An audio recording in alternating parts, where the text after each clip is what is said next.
आप सोच भी नहीं सकते कि मेरी सूर्य की दशा थी गुरुजी, बड़ा अच्छा अच्छा चल रहा था, अच्छा कमा भी रहा था।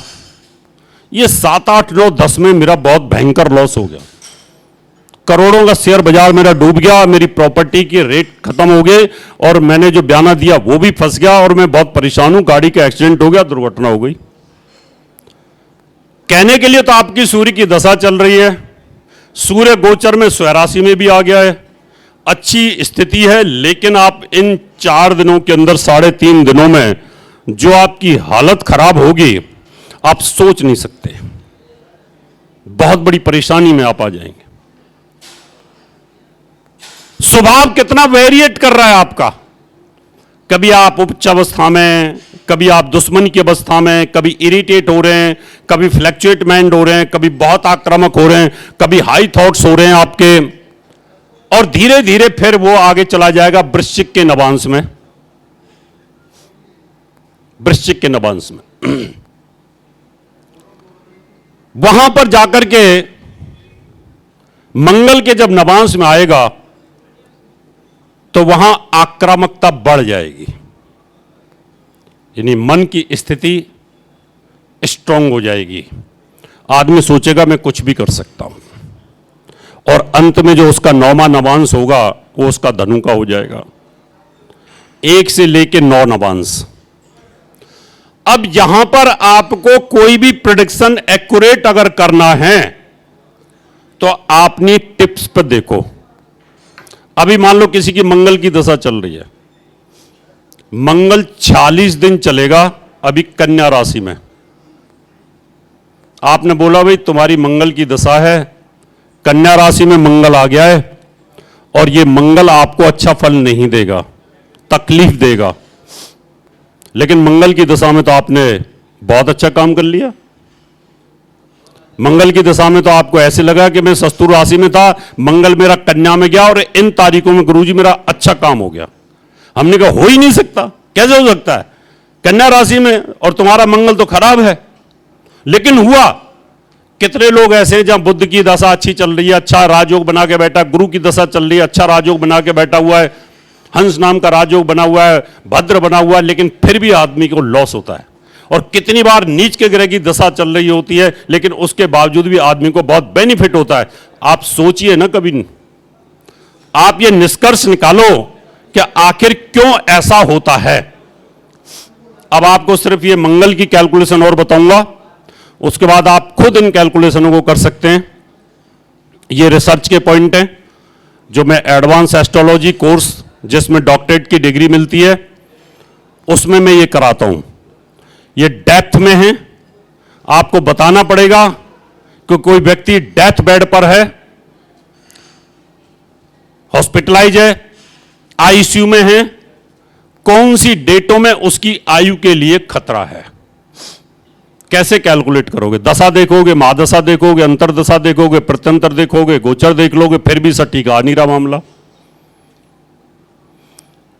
मान लो जिस ग्रह की दशा चल रही है, मंगल की दशा चल रही है, अभी मंगल 46 दिन रहेगा। अब 46 को डिवाइड करो पहले 9 से, 9 पंजे 45, 5 दिन हो गए पूरे। इसका मतलब वो एक नवांश में 5 दिन चलेगा, एक नवांश में 5 दिन चलेगा, बचा 1 दिन, 24 घंटे। 24 घंटे को 9 से डिवाइड और कर लो, यानी 9 दूनी 18, करीब 2.5 घंटे।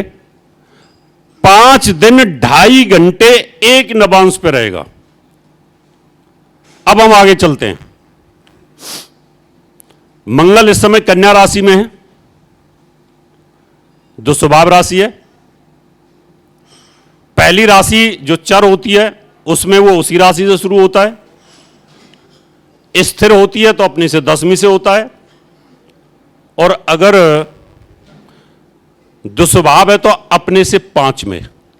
अपने से 5 में का मतलब है कन्या से 5 में। अब गिनो, कन्या, तुला, वृश्चिक, धनु और मकर। कौन से नवांश में आ गया? मंगल कौन से नवांश में आया? अभी देखिए मंगल राशि परिवर्तन किया उसने 18 को, 18, 19, 20, 5 दिन 2.5 घंटे कैलकुलेशन की मैंने। अभी यहां से गिनो कन्या, तुला, वृश्चिक, धनु और मकर। तो इस समय मंगल कौन से नवांश में होगा? मकर में। इस समय मंगल उच्च अवस्था में है नवांश कुंडली में। आप सोच भी नहीं सकते, आपको कंप्यूटर खोलना पड़ेगा, नवांश कुंडली देखनी पड़ेगी, दूसरी ऐप देखनी पड़ेगी, या आपको सॉफ्टवेयर खोलना पड़ेगा। आपने अपनी टिप्स पे लगा लिया कि मकर में है। कितने दिन रहेगा? 5 दिन 2.5 घंटे, 18, 19, 20, 21, 22, जब तक वो जाएगा 22 शाम को 4 बजे तक, और 2.5 घंटे और जोड़ लो, यानी 4 और 2 6, 6:30 बजे तक रहेगा। 6:30 बजे के बाद उसको नवांश चेंज करना होगा। फिर इस समय मंगल कन्या राशि में होने के बाद, मैन कुंडली में शत्रु राशि में होने के बाद, नवांश कुंडली में वो उच्च अवस्था में है। आप ये प्रेडिक्शन करोगे कन्या राशि में आया, शत्रु राशि में आया, परेशान पैदा करेगा, लेकिन मैन कुंडली के अंदर बुरा है, लेकिन नवांश के अंदर वो किस अवस्था में है? उच्च अवस्था में। और किसी का अगर कन्या के अंदर ही अगर वो दशम में बैठा हो और इस समय उसको सरकारी नौकरी में प्रमोशन या कहीं ना कहीं अच्छी जगह पे उसकी सिलेक्शन होने का योग आ जाएगा, क्योंकि वो अच्छी जगह पे प्लेस है। अभी इसी डेट के अंदर 5 दिन 2.5 घंटे और जोड़ दो तो आगे चला जाएगा वो कुंभ के नवांश में, फिर आगे जाएगा मीन के नवांश में, फिर 5 दिन 2.5 घंटे और जोड़ दो, उसमें फिर जाएगा वो मेष के नवांश में, अपनी मूल त्रिकोण राशि में, और स्वयं राशि में जाएगा। जिन डेटों में वो जाएगा वो डेट प्रोमिनेंट होंगी आपके लिए। और जब वो कर्क में जाएगा, नीच में जाएगा, उस समय मंगल कन्या के अंदर शत्रु राशि में होगा और नवांश कुंडली के अंदर नीच अवस्था में होगा। और उस समय कोई व्यक्ति हॉस्पिटलाइज है और मंगल कन्या राशि में अष्टम भाव में बैठा हुआ है। मंगल कन्या राशि में अष्टम भाव में बैठा है, मंगल की दशा चल रही है या मार्केस ग्रह की दशा चल रही है, और उस समय पर वो जो डेट कैलकुलेट होंगे उन डेटों में आप बोलोगे कि भाई ये जो 5 दिन है ना, ये इसके अब बचाना बड़ा मुश्किल है। ये डेट अगर निकल गई तो बच गया, नहीं तो निकलने के चांसेस नहीं है। अब उन डेटों को आप अपनी टिप्स पर निकाल सकते हैं। 18, 19, 20, 21, 22 यहां उच्च का, फिर 23, 24, 25, 26, 27 यहां कुंभ में, 28, 29, 30, 31, 1 यहां मीन में, उसके बाद में 2, 3, 4, 5, 6 मेष में, 7, 8, 9, 10, 11 उसके बाद वृष में, 13, 14, 15, 16, 17, 18 मिथुन में, फिर यहां से 20, 21, 22, 23 और 24 ये जो डेटें आएंगी, इन डेटों में वो नीच का हो जाएगा। तो आपने बोलना है कि भाई ये जो डेट है, इन डेटों में सावधानी बरतने की जरूरत है आपको, यहां पर तकलीफ होगी। ये कैलकुलेशन आप अपने ध्यान में बैठ करके इस तरीके से निकाल सकते हैं। अदरवाइज आपको क्या करना पड़ेगा, सॉफ्टवेयर पे जाकर के फिर वो डेटें चेंज करनी पड़ेंगी, तब जाकर आपको पता चलेगा कि ये मंगल नीच का कब हो रहा है जाकर के। और आप वैसे बैठे बैठे भी कैलकुलेशन कर सकते हैं, सिर्फ 2 से 3 मिनट लगेंगे। जितनी डेट लगती है वो शनि का भी कर सकते हैं, आप राहु केतु का भी कर सकते हैं, आप मंगल का, बुध का, गुरु का, किसी का भी प्लेनेट की पोजीशन आपको वो डेट और वो टाइम निकाल लें तो वो आप निकाल सकते हैं। ये है रिसर्च के पॉइंट्स, जिसमें हमारे पुराने जो ऋषि मुनि थे उनके टिप्स पे सब रहता था। इसी प्रकार से आगे नवांश कुंडली में बहुत सारी अभी मैंने सीरीज चालू की है डेप्थ में, उसकी जानकारी दूंगा। अब किसी को कुछ इससे संबंधित पूछना है तो पूछ सकते हैं, फिर मैं अपनी वाणी को विराम दूंगा।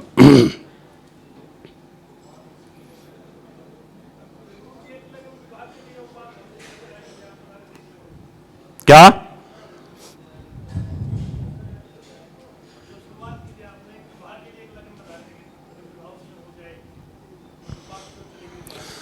विवाह की बात में ये कह रहा था कि जो भी आप लगन निकालते हैं, जैसे कभी अक्षय जी ने कहा था अंध लगन ना हो, लगन निकालने का तरीका होता है, उसको बोलते हैं बिनसोपक बल।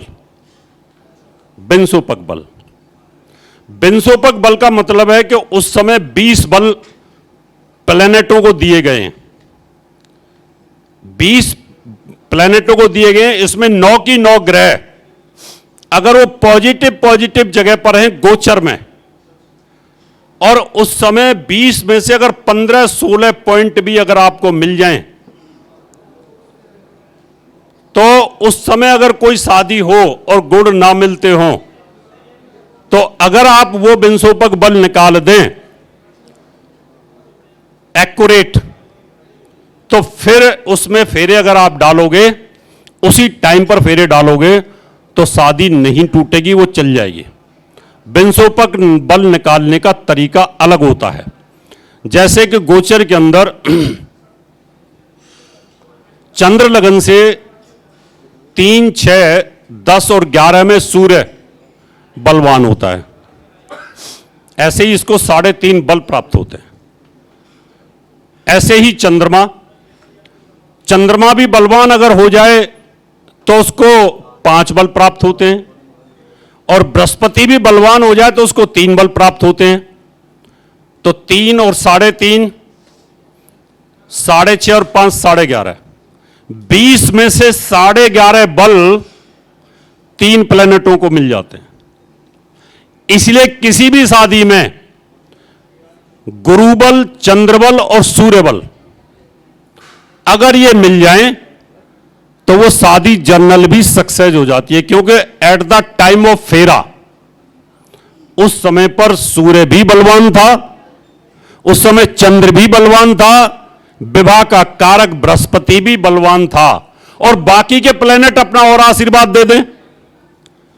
जैसे मंगल, शनि, राहु, केतु, ये 4 प्लेनेट 3, 6, 11 में अच्छा फल देते हैं, लेकिन 1.5 पॉइंट होता है इनका, 1.5 बल। अगर ये भी अच्छी जगह पे मिल गए, तो फिर इसका मतलब समझो कि वो जो टाइम होगा वो बहुत अच्छा टाइम होगा। इसलिए उस लगन को निकालते हैं जिसमें कि अक्षय जी ने कहा था वो बिनसोपक बल होता है।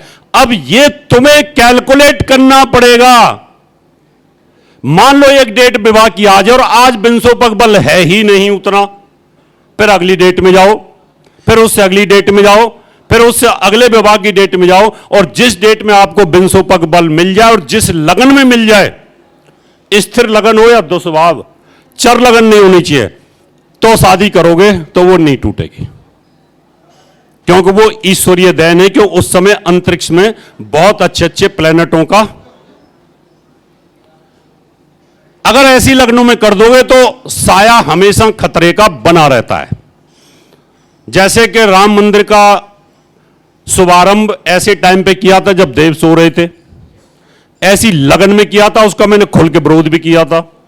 लेकिन अभी 15 आतंकवादी पकड़े गए कि वो राम मंदिर को उड़ाना चाह रहे थे, उसकी प्लानिंग हो गई थी कि इसको खत्म करना है बम विस्फोट से। इसका मतलब साया तो कहीं ना कहीं डर का बना हुआ है।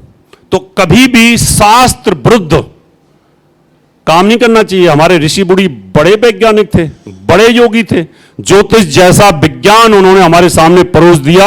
Not a easy task. इसको हम रिसर्च करते करते पागल हो जाते हैं। उन लोगों ने तो हमें लिख के दिया था, हम तो उंगलियों पे लगे रहते हैं, रात दिन भरते रहते हैं रजिस्टरों को, लेकिन उन्होंने कैसे ये सब चीज दे दी, उनकी दृष्टियों के संबंध, ऊंच नीच के, नवांश के, हमारी बॉडी पे क्या इफेक्ट है, हमारे ब्रेन के ऊपर क्या इफेक्ट है, इन सब चीजों की जानकारी उन्होंने दी। लेकिन एक चीज को ध्यान रखना, इतनी ऊंचाइयों को छूना चाहते हो तो अपने शरीर को डिसिप्लिन में लेके आओ। डिसिप्लिन का मतलब है कि आपका शरीर आपके कहने से अगर चलने लगा तो जो प्लेनेट पोजीशन है उनको आप अपनी विल पावर से यू कैन चेंज। ये ऋषि पारसी जी ने कहा है। लोग हमें बोलते हैं कि जब ग्रहों में लिखा है तो कैसे चेंज कर सकते हो, कैसे चेंज करोगे आप? वैज्ञानिक बोलते हैं जब ग्रह ने लिख दिया तलाक होगा, तलाक को कैसे रोक सकते हो आप?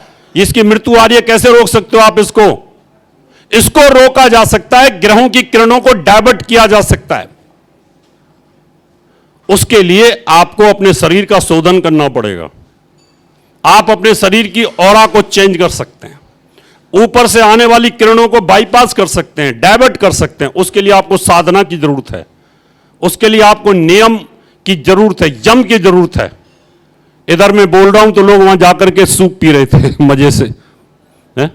अब सूप का स्वाद और हम बोल रहे हैं उसके स्वाद में तो फर्क है कि लग रहा था कि सूप खत्म ना हो जाए।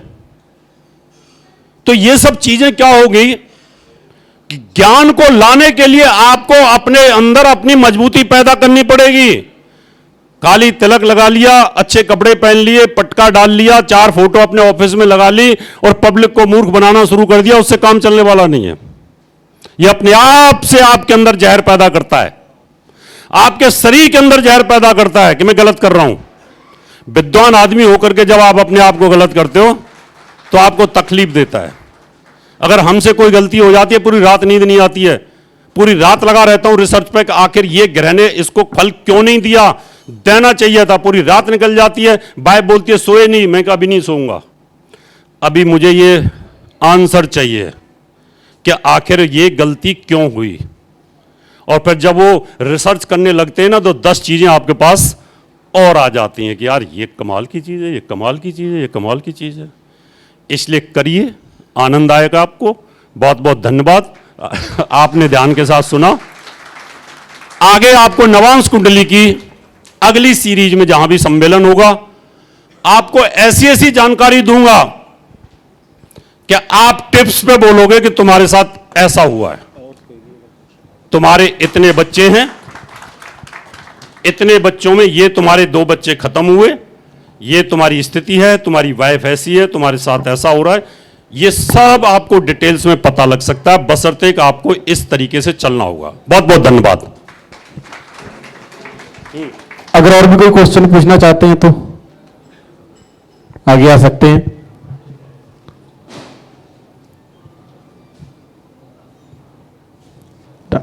नवांश से संबंधित किसी को कुछ पूछना है तो आप पूछ सकते हैं, क्योंकि टॉपिक ऐसा चल रहा है, इसमें कोई भी, क्योंकि है तो ये बहुत विषय बड़ा है। नवांश कुंडली के अंदर आपको नॉर्मल ब्रेन से 108 गुना ब्रेन की आवश्यकता है। बताइए सर। ऐसा है कि मेन कुंडली जो है उसमें अच्छा राजयोग बना हुआ है और D9 में वो जो प्लैनेट है वो डेबिलेटेड हो गया, नीच का हो गया। और मैंने ऐसी 100 से हज़ारों कुंडलियाँ देखी हैं जहाँ पे उसकी दशा में उसको बहुत बढ़िया फल मिला। तो मेरा ये क्वेश्चन है, वो क्यों, क्या रीज़न है उसका? ठीक है, ऋषि पारसा जी ने कहा है मैन कुंडली सबसे प्रोमिनेंट होती है। क्या होती है? सबसे पावरफुल कुंडली किसको मानते हैं? लगन कुंडली को। आपकी जो विजिबिलिटी है इसकी वैल्यू है। देखने में कोई आदमी बहुत खूबसूरत लगता है, अंदर से मां डरपोक है, राजा का बेटा, गुड़ खाने की आदत है, या उसके एटिकेट ठीक नहीं है, उसको तकलीफ हो सकती है। तो ऋषि पारसे ने कहा है कि मैन है नंबर 1 पे लगन कुंडली, नंबर 2 पे आती है चंद्र कुंडली। यानी लगन कुंडली है ये शरीर। अगर आपका शरीर हट्टा कट्टा है तो इसके अंदर एक नेटवर्क लगा है, उसको बोलते हैं चंद्र कुंडली। आपके मून की स्थिति क्या है? तो ये है मैन कुंडली और नवांश कुंडली का फर्क और चंद्र कुंडली का फर्क। दूसरे नंबर पर आती है चंद्र कुंडली, तीसरे पर आती है सूर्य कुंडली। इन 3 कुंडलियों को सबसे ज्यादा बल दिया गया, इसलिए इनको बोलते हैं सुदर्शन। और इससे भी अगर तसल्ली ना हो तो फिर हम घुसते हैं किसमें? नवांश कुंडली में, एक्यूरेसी के लिए जाने के लिए। तो नवांश कुंडली सब कुछ नहीं है, लेकिन बहुत कुछ भी है। ग्रहों का बल, ग्रहों की पावर, जो ग्रह चल रहा है उसके ऊपर इसका डिपेंड करता है। पहले आप लगन को देखिए, उसके बाद फिर चंद्र कुंडली को भी देखिए। चंद्र कुंडली से वो ग्रह बलवान है। मान लो आदमी अट्टा कट्टा है, और नवांश कुंडली में भी कितने ग्रह उच्च के होते हैं, लेकिन फिर भी इतनी काम नहीं करते, क्योंकि आपका जो मनोबल है ना, चंद्रमा जिसका स्ट्रांग होगा वो डरता नहीं है, और जब डरेगा नहीं तो कुछ भी करेगा। मैं बोलता हूं इस्लाम के खिलाफ बोलता हूं, मुसलमानों के खिलाफ बोलता हूं, लोग बोलते हैं हमारे घर वाले डरते हैं, ये तो मार देते हैं, काट देते हैं, और आप इतना बोलते हैं उनके खिलाफ। में कोई बात नहीं है, मेरा चंद्रमा गुरु के साथ बैठा है, क्या है? कोई डर नहीं है। और यही चंद्रमा अगर नीच का होता नहीं बोल पाता। इसलिए चौथे नंबर पर डिविजनल चार्ट्स आते हैं अगर अनुपात के हिसाब से लेंगे तो। इसलिए सूर्य नीच नहीं होना चाहिए, चंद्रमा नीच नहीं होना चाहिए, कुंडली आपकी पावरफुल हो। नवांश कुंडली अगर वीक भी हो जाएगी तो आपको 20 से 25% फर्क पड़ेगा, इतना ही फर्क पड़ेगा। ठीक है।